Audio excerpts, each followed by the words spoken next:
Information کا جو flu ہے اور جو ابہام پائے جاتے ہیں انفارمیشن جب وہ آتی ہے کیونکہ وہ انکمپلیٹ ہوتی ہے تو ہم اس کو کنسولیڈیٹ کر کے آپ تک پہنچائیں تاکہ جب آپ اپنے انالیسز دے رہے ہوں یا وہ رپورٹ کور کر رہے ہوں تو وہ آپ کو فیسیلیٹیٹ کر سکیں. تو یہ اس کی پہلی آج پریس بریفنگ ہے. آج کیبنٹ میٹنگ جو ہوئی اس کی میں آپ کو point wise agenda item wise بالکل ایک بریفنگ دوں گی اور اس کی جو تفصیل ہے وہ کاغذات موجود ہیں وہ آپ لے بھی سکتے ہیں. سب سے پہلے چیف ایجنڈا آئٹم فرسٹ جو تھا اس کے اندر جو ممبر پارلیمنٹ ہیں speaker national assembly chairman senate اور فیڈرل منسٹرز اور جو منسٹر فار اسٹیٹس ہیں ان کی سیلریز کے اوپر بات ہوئی. یہ بہت پینڈنگ ایشو تھا کیونکہ تقریباً اس بات کو 13-14 سال ہو چکے ہیں کہ یہ جو سیلریز ہیں ان کو انکریز صرف یا تو ایڈ ہاک ریلیف الاؤنس کے ذریعے کیا جاتا تھا, وہ بھی 2 دفعہ صرف ان سالوں میں, اور یا پھر اس کو جو سیلری پریویل کرتی تھی وہی ہوتی تھی. تو ایک چھوٹی سی ایکسرسائز کی گئی کیونکہ اگر آپ انفلیشن ریٹس دیکھیں اور 14-15 سال دیکھیں اور جو ایڈ ہاک ریلیفس بھی تھے وہ کبھی 5,000 کچھ مد میں اس کو صرف 2010 میں پہلا ایڈ ہاک ریلیف الاؤنس دیا گیا اور پھر 2016 میں, اور جو ڈفرینٹ کیٹیگریز ہیں جس طرح چیئرمین سینٹ اور اسپیکر سے میں بات شروع کروں گی, ان کا جو بیسک سیلری جو تھی وہ 1,19,008 روپے تھی اور اس کو 2010 میں پہلی دفعہ ایڈ ہاک ریلیف دے کر 31,750 روپے بیسک سیلری میں بڑھائے گئے, اور 2016 میں جو ایڈ ہاک ریلیف دیا گیا وہ 11,901 روپے تھے, اور اس کو بڑھا کے اب 2,05,000 کر دی گئی ہے. اور جو ایڈ ہاک ریلیف الاؤنسز اس کے اندر موجود ہیں یہ انکلوسیو آف دیٹ ہے, یہ ان ایڈیشن نہیں ہے. اس کے ساتھ ساتھ جو ڈپٹی چیئرمین سینٹ اور ڈپٹی اسپیکر ہیں ان کی جو 1,10,085 روپے سے 1,85,000 کر کے کی گئی ہے. 2010 میں جو اس کے اوپر ایڈ ہاک ریلیف الاؤنس دیا گیا تھا وہ 29,360 روپے تھے, اور جو 2016 میں دیا گیا تھا وہ 11,009 روپے تھے. تو اس کو بڑھا کے 1,85,000 روپے کر دی گئی ہے. اس کے ساتھ ساتھ اگر آپ ممبر پارلیمنٹ کی تنخواہوں کی طرف آئیں تو بیسک پے جو ہے اس وقت وہ 44,630 روپے ہے, اور اس کا جو ایڈ ہاک ریلیف الاؤنس تھا وہ 2010 میں 11,903 روپے تھا اور 2016 میں 4,463 روپے تھا, اور اس کو بڑھا کر 1,50,000 روپیہ کیا گیا ہے. اسی طرح جو اور یہ سب کچھ جتنی سیلریز بڑھائی گئی ہیں ان میں جو ایڈ ہاک ریلیف الاؤنسز ہیں وہ انکلوسیو ہیں, یہ ان سے ایڈیشن نہیں ہے. اور اس کے ساتھ ساتھ جو فیڈرل منسٹر ہیں ان کی 1,14,897 روپے بیسک سیلری تھی جس کو بڑھا کر 2 لاکھ روپیہ کیا گیا ہے, اور ایڈ ہاک ریلیف الاؤنس صرف ایک دفعہ لگا 2016 میں دیا گیا اور وہ 11,490 روپے تھا. اور جو منسٹر فار اسٹیٹس ہیں ان کی بیسک سیلری جو تھی وہ 1,06,281 روپے تھی اور اس کو بڑھا کے 1,80,000 روپیہ کیا گیا, اور اس میں بھی ایڈ ہاک ریلیف الاؤنس جو 2016 میں لگایا گیا وہ 10,628 روپے تھا. اب اس کی جو پیچھے بیک گراؤنڈ میں جو ایک ایکسرسائز کی گئی کہ پاکستان کے جتنے ان کے کاؤنٹر پارٹس ہیں چاہے وہ چیئرمین سینٹ ہوں پروونشل اسمبلیز کے ساتھ ان کو کمپیئر کیا گیا, اور اس وقت بھی جو سیلریز بڑھائی گئی ہیں وہ ان تمام جو پروونشل اسمبلیز کے ممبرز اور اسپیکر پروونشل اسمبلیز ہیں ان سے کم اور لوئسٹ ہے اس وقت پاکستان میں. اگر خالی بلوچستان کی اگزامپل لی جائے تو پروونشل اسمبلی بلوچستان کے جو ممبرز ہیں ان کی 3 لاکھ روپیہ سیلری اس وقت. تو اس کے پیچھے اگر آپ دیکھیں کہ تمام سرکاری افسران ہر سال ان کی سیلری بڑھتی ہے اور ریلیف الاؤنسز ایڈ ہاک بھی اس کے اندر انکلوڈ ہوتے ہیں, اور جس طرح میں نے پہلے عرض کی کہ یہ تمام جو انکریز ہے یہ ایڈ ہاک ریلیف الاؤنسز جو پچھلے 15 سال میں ایک لگا 2010 میں اور کچھ کی مد میں 2016 میں لگا, تو وہ انکلوسیو آف دس سیلری ہیں اور یہ بیسک سیلری ہے. اس کے بعد جو دوسرا اس کو پرائم منسٹر نے اپروو کیا. اس کے بعد جو دوسرا ایجنڈا پوائنٹ تھا وہ تھا کہ پیپرا کی جو پروکیورمنٹ رولز ہیں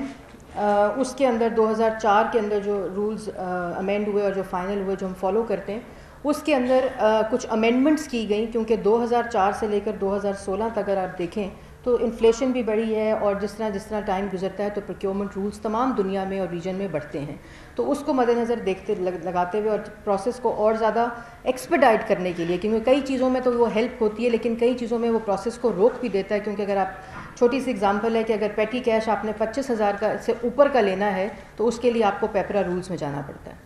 تو اب 2004 کی جو صورتحال تھی اور جو 2016 کی صورتحال میں اس میں ذرا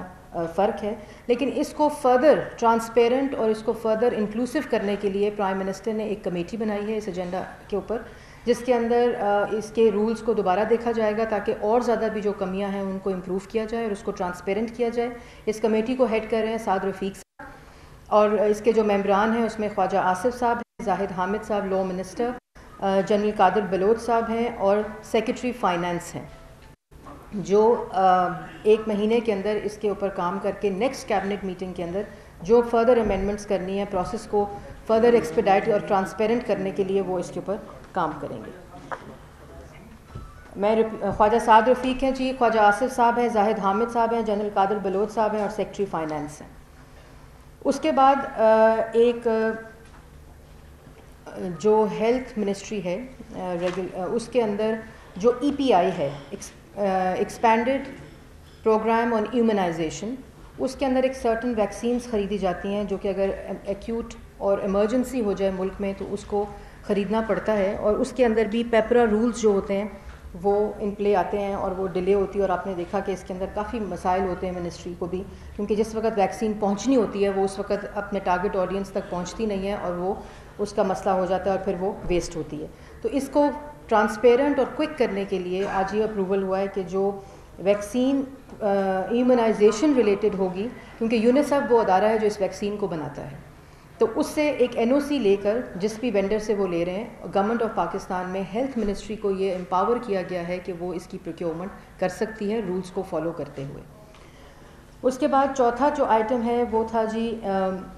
پاکستان کے اندر بہت سے ہیلتھ پروگرامز چل رہے ہوتے ہیں جس کے اندر دوائیاں جو ہوتی ہیں وہ different donor programs health care programs کے اندر جو آتی ہیں ڈفرینٹ ممالک سے. اسی طرح جو NT-TB ہے ایک پروگرام, اس کے اندر ڈفرینٹ ممالک سے میڈیسن پاکستان میں آتی ہے. یہ نان کمرشل آئٹم ہوتا ہے, یہ دوائی یہاں بک نہیں سکتی, یہ صرف ڈونیشن کی مد میں آتی ہے, اور اس کے اندر زیادہ جو چنک ان دوائیوں کا ڈفرینٹ ممالک سے آتا ہے ان پروگرام کے ذریعے. اس میں گلوبل فنڈ ایک ادارہ ہے, ایک گلوبل ڈرگ فیسلٹی ایک ادارہ ہے, اور اس کے ساتھ ساتھ WHO ایک ادارہ ہے جو ان دوائیوں کو ڈفرینٹ ممالک میں بھیجتا ہے اور پھر اس کی جو جتنی یوٹیلائزیشن ہے اس کا ریکارڈ رکھتا ہے, گورنمنٹ آف پاکستان کے ساتھ یہ مینٹین کرتا ہے. تو اس کے اندر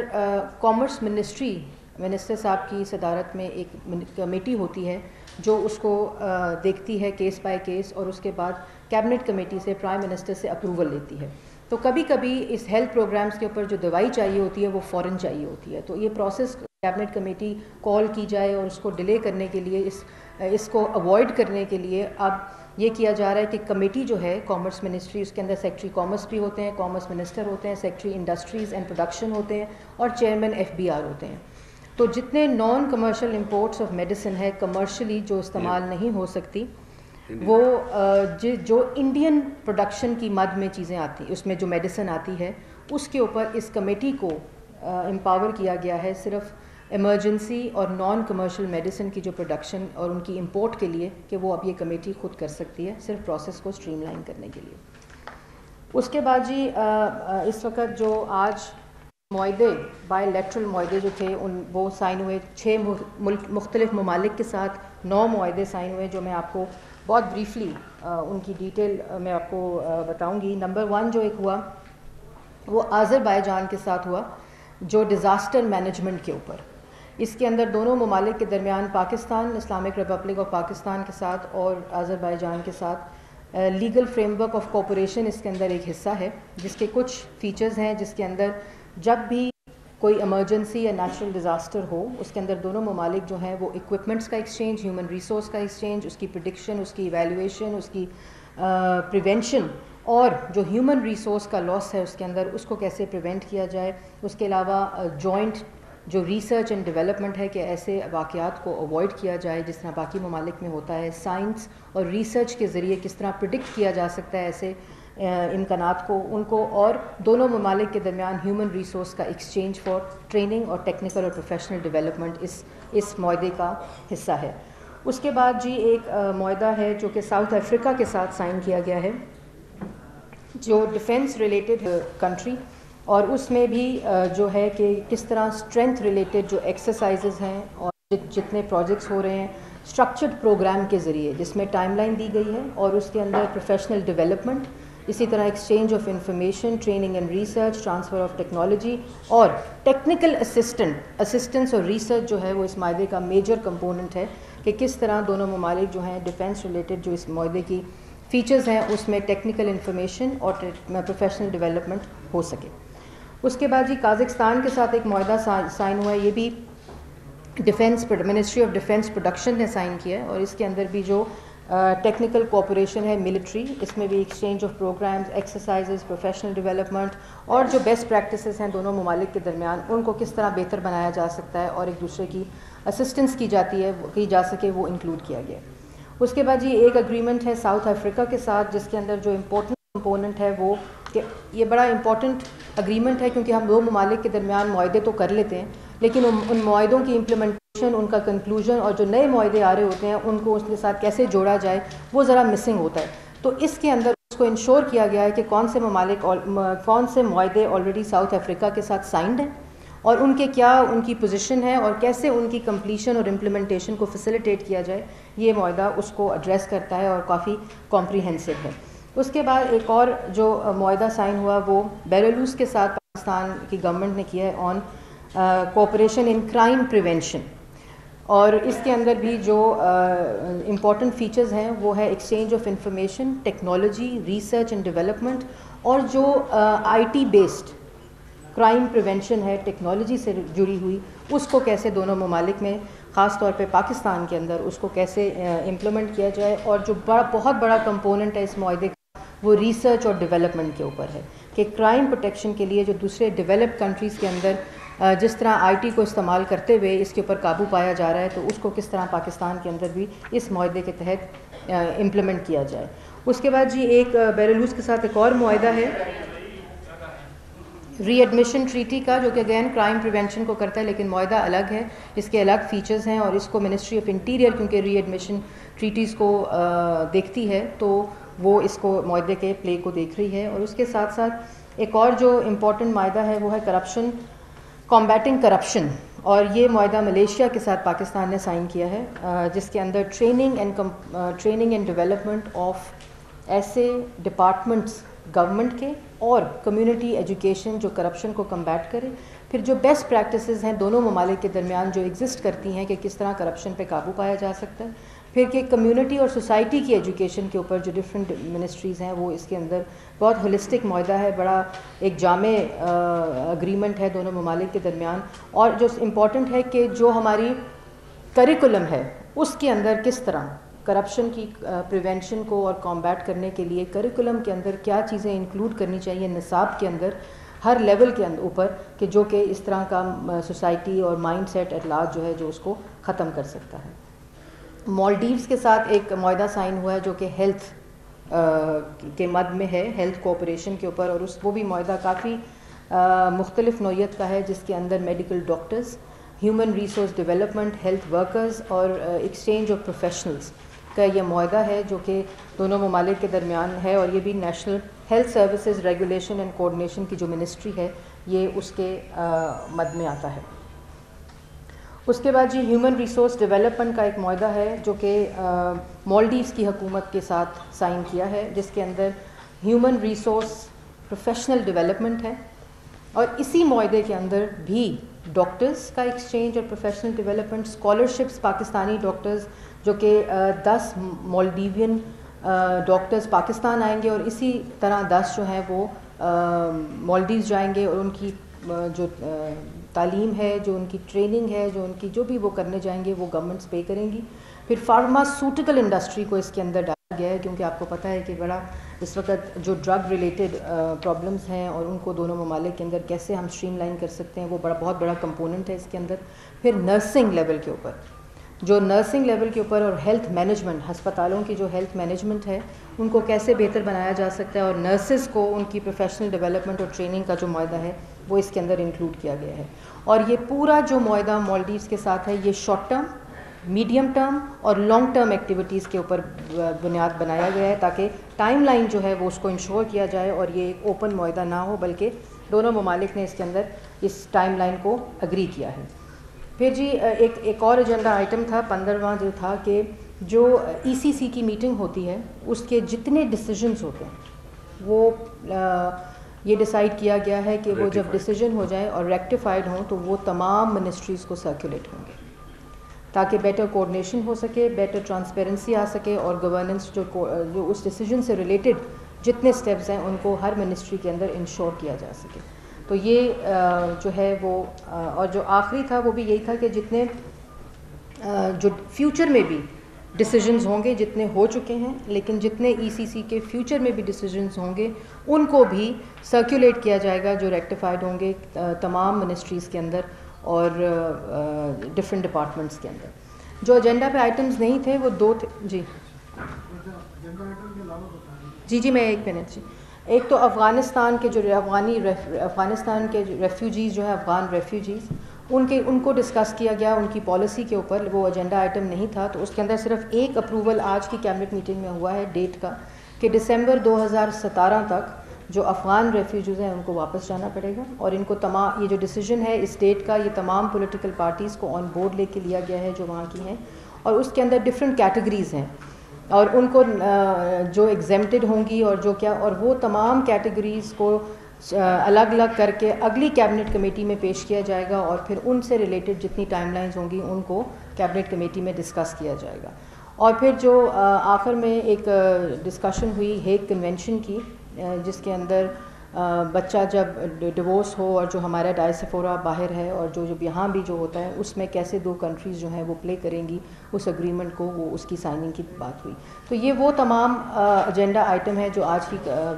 کیبنٹ کمیٹی میں ڈسکس ہوئے. اور میں صرف آپ کے سوالات سے پہلے ایک بات ضرور گزارش کروں گی کہ یہ میں نے بہت ہٹ کے کام کیا ہے کہ جو کیبنٹ کمیٹی کی بریفنگ اس ڈیٹیل کے ساتھ ہوتی ہے تو اپنے سوالات کو اگر آپ انہی ایجنڈا آئٹمس کے اوپر رکھیں گے تو میرے خیال میں وہ آپ کے لیے بھی انفارمیشن کو فیسیلیٹیٹ کرے گا اور میرے لیے. بارڈر کے اوپر جو سچویشن ہے اس کو چل رہی ہے، ہاں جی بارڈر کے اوپر جو سچویشن چل رہی ہے کابینہ کے اجلاس میں کوئی بات ہوئی ہے؟ جی بالکل ہوئی تھی، شروع میں ہی ہوئی، اور اس کے لیے جو پہلے بھی 7 ہمارے فوجی شہید ہوئے ان کی فاتحہ خوانی بھی ہوئی جو آپ لوگوں کے میڈیا نے چلائی بھی، اور وہ بریکنگ نیوز بھی چلی کہ فاتحہ خوانی، اور بالکل کنڈیم کیا گیا اور ہر لیول کے اوپر اس کو کنڈیم کیا گیا. اور ابھی بھی جو اگر آپ اسٹیٹمنٹ دیکھ رہے ہیں ڈفرینٹ منسٹرز کی تو وہ آ رہی ہیں، اور میں خود اپنے جو میری اپنی پوسٹ ہے انفارمیشن منسٹری کی اس کو بھرپور طریقے سے کنڈیم کرتی ہوں. اور جو یہ لائن آف کنٹرول پہ ہم دیکھتے آ رہے ہیں کہ پچھلے ہفتے بھی اس طرح کا واقعہ ہوا، ہفتہ پہلے بھی، اور اس جو یہ ایک طرح کا ایٹیٹیوڈ ہے انڈین آرمی کی طرف سے وہ بالکل اس طرح کا ہے کیونکہ یہ ہر لیول کے اوپر اٹھایا بھی گیا. گورنمنٹ کے ان نروڈ سا ایٹیٹیوڈ ہے کہ جو بار بار اس کی اکرنس ہوتی ہے اور اس کو ہر لیول کے اوپر اٹھایا بھی جا رہا ہے اور کنڈیم بھی کیا جا رہا ہے. جی میڈم کے ایجنڈا آئٹم کی طرف آ جاتے ہیں. آپ نے ابھی ارکان پارلیمنٹ کے بارے میں بات کی ہے. ایجنڈا آئٹم کے مطابق آپ یہ بتا سکتے ہیں یقیناً جہاں سے یہ ارکان پارلیمنٹ کی تجاویز آئی ہوں گی یقیناً کوئی اس کا جائزہ لیا گیا ہوگا. اس پر قومی خزانے پر مجموعی طور پر کتنے اثرات مرتب ہوں گے، امپیکٹ کتنا ہوگا، اور یہ تنخواہیں 1 دسمبر سے لاگو ہوں گی یا یہ نومبر سے لاگو ہوں گی، یہ کب سے لاگو ہوگی؟ جی یہ اکتوبر کی تاریخ سے لاگو ہوں گی، 1 اکتوبر 2016 سے، اور 40 کروڑ اور کچھ ہزار اس کے اوپر نیشنل ایکسچیکر کے اوپر اس کا امپیکٹ آئے گا. اینول جی اینول.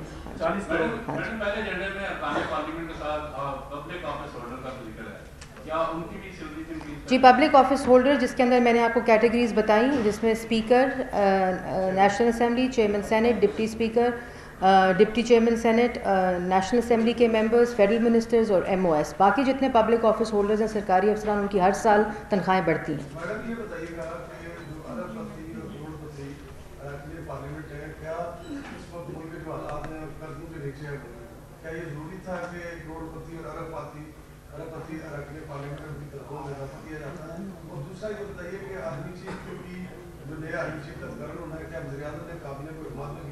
جی سب سے پہلے تو میں آپ کو ایک بات بتاؤں کہ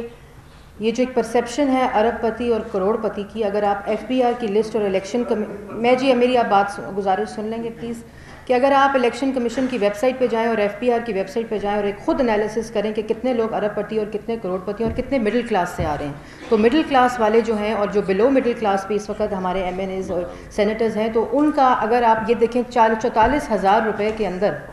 آپ مجھے یہ بتائیں کہ کسی قسم کا گھر کا اور جو بچوں کا اور خرچہ جو ہے یہ ایک طرح سے میں سمجھتی ہوں کہ بہت نہ صرف کم تنخواہ ہے بلکہ یہ تنخواہ ہے جو اس منصب کو سوٹ نہیں کرتی. اور جو خرچے اگر آپ دیکھیں اور انفلیشن ریٹ دیکھیں، اگر ہر سرکاری افسر کی ہر سال تنخواہ بڑھ سکتی ہے تو جو پبلک آفس ہولڈر ہیں، جو منسٹرز ہیں جو کام کرتے ہیں اور جو مڈل کلاس سے جو ہے، تو اگر ہم ان کی تنخواہیں بڑھائیں گے تو ہم دراصل جو پرائم منسٹر کی اس میں کاوش ہے کہ ہم ہر قسم کی جو کسی قسم کا شک و شبہات پائے جاتے ہیں کہ جی وہ یہ ہو رہی ہے اور کرپشن ہو رہی ہے، اس کو ختم کرتے ہیں اور زیادہ ٹرانسپیرنسی کی طرف جاتے ہیں. چلو جی، میں نے آپ کو تمام ایجنڈا آئٹمز جو ہوئے وہاں ڈسکس اور جو نہیں ہوئے ان کے بارے میں بھی بتا دیا.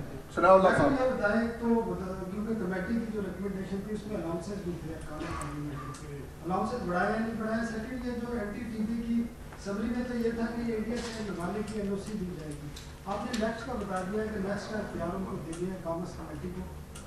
این ٹی ٹی وی کے حوالے سے این او سی دے دیا ہے انڈیا سے ممالک کا. نہیں جی، میں نے تھوڑی سی وضاحت کر دوں کہ ایک تو بیسک سیلری بڑھائی گئی ہے، آپ کا پہلا سوال، الاؤنسز بڑھائے نہیں گئے. دوسرا یہ کہ جو آپ نے این او سی کی بات کی ہیلتھ کی، وہ ای پی آئی کی ویکسین کے اوپر ہیلتھ منسٹری کو امپاور کر دیا گیا ہے کہ وہ پیپرا رولز کے بغیر یونیسیف سے این او سی لے کر اور گورنمنٹ سے لے کر اس کو خرید سکتی ہے. دوسری جو اینٹی ٹی بی کی بات ہوئی، اس کے اندر جو ہیلتھ پروگرامز ہیں وہ انڈیا کے اندر جو پروڈکشن ہو رہی ہے جن دوائیوں کی، جو یہ WHO گلوبل فنڈ اور گلوبل ڈرگ فیسلٹی جو ہے وہ لے کر ممالک میں دیتی ہے، تو اس میں انڈین جو دوائیاں وہاں پروڈکشن ہو رہی ہے اس کے اوپر این او سی دیا گیا.